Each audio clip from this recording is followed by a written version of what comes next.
So hi, I'm Kristin Gutierrez, your host for Women in Localization's Ask the Expert series. And today I am joined by Miguel Sepulveda. Hey, Miguel. Hello, how are you? Good. Thank you so much for joining. So tell us a little about yourself. I am someone who was very happy when discovered the localization industry and I didn't know what to do with my life. And it just appeared as an opportunity of a linguistic tester. And since then, I've been having different roles in the industry. And I really like what this industry represents because it's the intersection between language, culture, technology. So I really like it. And I've been having different roles.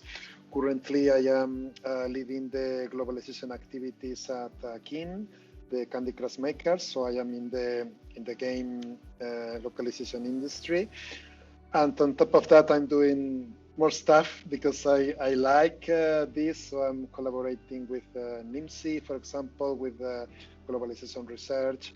I also have a blog where I like to write about stuff, brain dump, and throw ideas. So yeah, different things, always language related. Yeah, you do have your hands in a lot of different areas. That's Yeah, I like to be busy. yeah. Yep. And we often see your name on various panels and conferences like Loc World, etc. So thank you for sharing your knowledge. Sure, Uh, Miss so Karen. to, yeah, so today your topic is how does localization influence the user experience? So share with us a little bit about what you mean with that. Um, what I mean with that is that localization is user experience, and quite often that's not something well understood. Um, because localization is often perceived as a simple text translation still for many people, like just simple text translation across different language. But the truth is that it's much more than that. You know it very well, Kristin, is more than that. But I'm sure that on more than one occasion you have faced oversimplification that localization, globalization activities is just simply translating, changing a few words from one language to another. But the truth is that it's something much more complex than that. So when I have observed lately the topic of user experience, and this is very popular lately, and this is great. I love that. It's an industry that is emerging, and in some ways reminds me when the localization industry began a few years ago to mature. But in all these conversations in UX, in all these conversations, webinar, articles on Medium, threads on LinkedIn, sometimes what I see it goes unnoticed is the impact that localization has on user experience. When people talk about UX, they talk about design, they talk about flow, they talk about wireframes, mockup, they talk about focus group, they talk about customer journey. Great, all that is super important, of course. But I see very few UX conversations that talk about the intersection of localization and UX, or the connection between UX, language, and culture. Right. And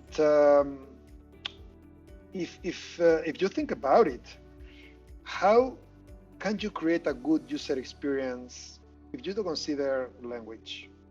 I mean, when designing global products, you can't take the human element out because language is a human thing. We create products for humans, and there's nothing more human than language. So that's why I believe that localization is user experience. The same goes if we think about the cultural aspect or even internationalization aspect. You can design a product if you don't consider line heights or font sizes. We need to remember that not all the content will be in English. Other languages have special characters that they may require increased line height or larger font size. The user experience of a product design in English is going to be very different from Arabic or Japanese, to give an example. Currencies are also different. Decimal points are also different. The length also different. English is shorter than other languages such as Brazilian, Portuguese, German. So to deliver a good user experience in those markets, you must change the mindset, and you have to consider that localization is US, and it's important to design localization-friendly products from a UX perspective. So that's why I believe there's a connection. That's why I believe localization is user experience. And at the same time, I think this is something not really understood yet for many UX practitioners, or at least that's my impression. Yeah, this is so interesting. I didn't want to interrupt and ask questions because you kept just sharing so much knowledge. The question maybe is traditional KPIs, right? So talk with me about how you link investment value to KPIs, and or how user experience could be linked to KPIs. How do you measure? That's a good one, because I'm not really into this conversation of ROI and return of investment of localization, considering like the easy formula, like calculate the cost of per word, multiply numbers, and then you just make that amount of money in one country, and you say the ROI is blah blah blah because you did blah blah blah in that country. It's not as simple as that. Not linear. Right. Yeah, it's localization is one variable and is one lever, but there are others. Probably if you don't do marketing, it's going to be difficult for localization to penetrate in a market, because how people know. So of course it's very important, but it's not the only element. So I think that it's better to have a wider view and you see everything as user experience, because if you are using a product, a user will not say, in most of the cases, oh, this translation is brilliant. He's going to really like the product or not. And I believe that if you just have some metrics around surveys, customer satisfaction, things like this, you're closer. Because if you have a micro survey inside of an app, or if you just ask through customer service, what's your feedback about this product? You are going to have very relevant feedback. If you are having mobile apps and you have 4 stars, 5 stars in the app stores and everything, that's another indicator that is going to be relevant.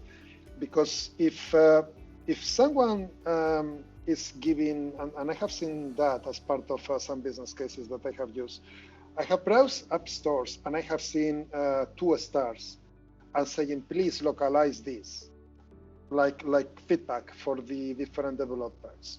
Or sometimes like, this looks like a machine translation, and you have 1 star. I think that that's better than thinking about other quality metrics that only are interesting for nerds like us. But for the rest of the world, something around, do you like this, from a wider perspective, it's a better approach. So I prefer this type of metrics where we go into understanding how the users are using the products, instead of if this word is the right one, or if this other word is a better one, or if we have 3 LQA mistakes, or if the vendor missed 2 deadlines. Sure, internally we may need to have those ones, but for outsiders, for the leadership teams in the different companies, that means nothing, to be honest.